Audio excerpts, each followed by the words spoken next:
landing burn startup. Engine cutoff. You just heard the call out there for second engine cutoff on the second stage. SpaceX and NASA to send international astronauts to space. On Wednesday, SpaceX and NASA successfully sent a multinational crew of astronauts to the International Space Station, ISS. Despite escalating geopolitical tensions on the ground, the mission, which includes some historic firsts, continued. It marked the agency's sixth commercial crew rotation mission with SpaceX aboard the orbiting laboratory and featured a multinational crew. SpaceX has flown 30 astronauts, including government and commercial missions, with this flight since its first crewed launch in May 2020. So, what does this mean about Russia and USA collaboration? And what was the importance of sending more astronauts to space? Welcome to the Tesla News Hangout. Today, we are going to look at how SpaceX and NASA sent international astronauts to space. So, stay tuned as we look into this. Despite Russia's invasion of Ukraine, the United States Space Agency, NASA, and the Russian Federal Space Agency, Roscosmos, have been able to collaborate on joint flights to and from the International Space Station, ISS. This past Wednesday saw the launch of a SpaceX rocket headed toward the International Space Station with 4 astronauts on board. On Wednesday, just a few minutes after noon, the rocket was launched from the NASA Kennedy Space Center in Florida. It was expected to arrive at the space station on Thursday just before 5 o'clock in the evening. Anna Kakina, a Russian astronaut, was one of the people who participated in the Crew 5 mission. She is the living embodiment of the fact that despite Russia's invasion of Ukraine, the United States and Russia continue to collaborate on the ISS. The other crew members for Wednesday's journey were Josh Casada and Nicole Mann, both of whom work for NASA. Koichi Wakata, who works for the Japanese Space Agency, JAXA, rounds up the team. During their time aboard the space station, the 4 astronauts will be in orbit for 6 months. According to an agreement signed in July between NASA and Roscosmos, the state enterprise that administers the Russian space industry, Russian astronauts will fly on American rockets while NASA astronauts will fly on Russian Soyuz rockets. As part of the deal, NASA astronaut Frank Rubio was flown into space on a Soyuz spacecraft last month. However, Ms. Kakina is the first person of Russian descent to ride a rocket launched by SpaceX. The astronauts took out in a capsule made by SpaceX called the Endurance Crew Dragon, carried aloft by a Falcon 9 rocket. Endurance is embarking on its second journey into space, having just recently completed the Crew 3 mission to and from the ISS. As part of an agreement known as a seat swap between NASA and Roscosmos, Kakina became the first Russian cosmonaut to fly with SpaceX. She was also the first Russian cosmonaut to launch on a U.S. spaceship since 2002. SpaceX constructed its Crew Dragon spacecraft and made improvements to its Falcon 9 rocket to compete with Boeing's Starliner, the spaceship to be used in NASA's Commercial Crew program.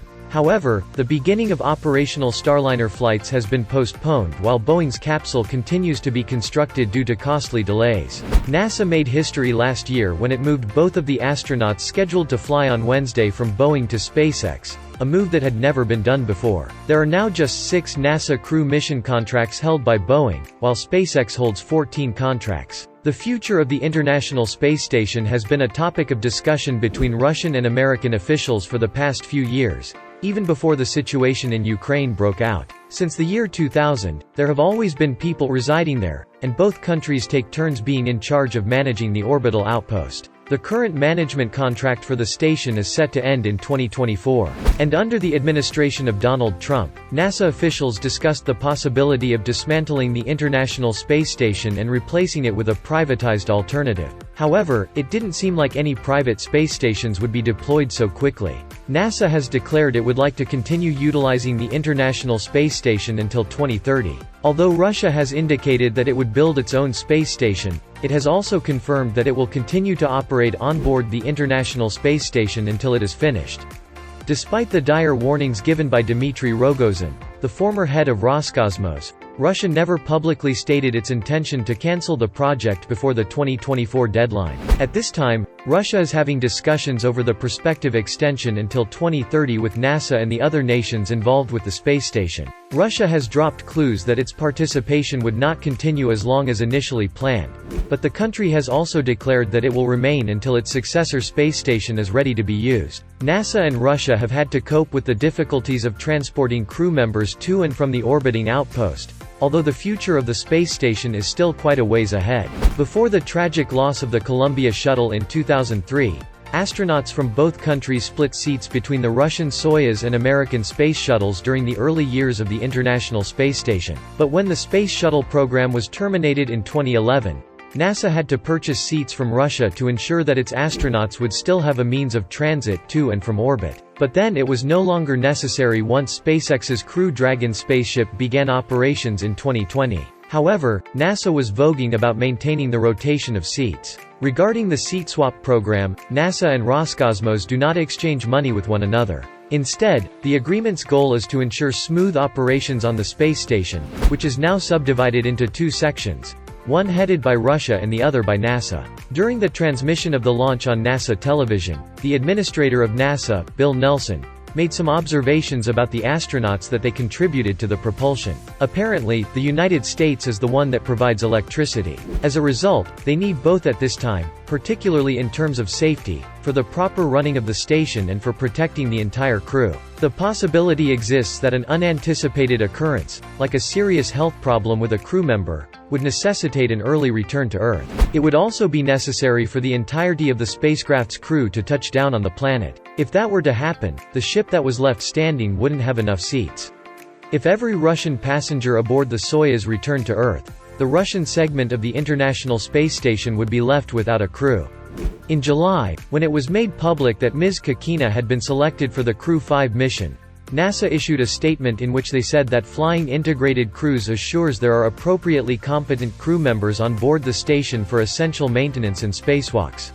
Since Russia invaded Ukraine, day-to-day operations onboard the International Space Station has been, for the most part, undisturbed by the mounting tensions that have persisted back on Earth. When Mr. Rogozin was still head of Roscosmos, he threatened that Russia would withdraw from the International Space Station if economic sanctions were not lifted on Russian aerospace companies. And in a rare display of dissatisfaction in July, NASA harshly reprimanded Roscosmos for publishing images of 3 Russian astronauts aboard the space station waving the flags of rebels supported by Russia in 2 regions of Ukraine.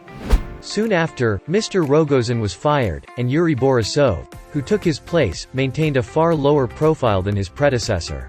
In July, shortly after being nominated to his position, Mr. Borisov met with Russian President Vladimir Putin. During that discussion, he stated that it was uncertain whether or not Russia would continue to participate in the space station until 2024. On the other hand, Mr. Borisov and other Russian government spokespeople have been more hesitant about their country's objectives, highlighting that Russia's autonomous orbital station won't be built for another couple of years. And because they do not intend to abandon their manned program for even a second, as Mr. Borisov indicated this week at the Russian Academy of Sciences, their future aspirations will be related to constructing the Russian orbital station. The rotation of seats will therefore continue throughout the next year.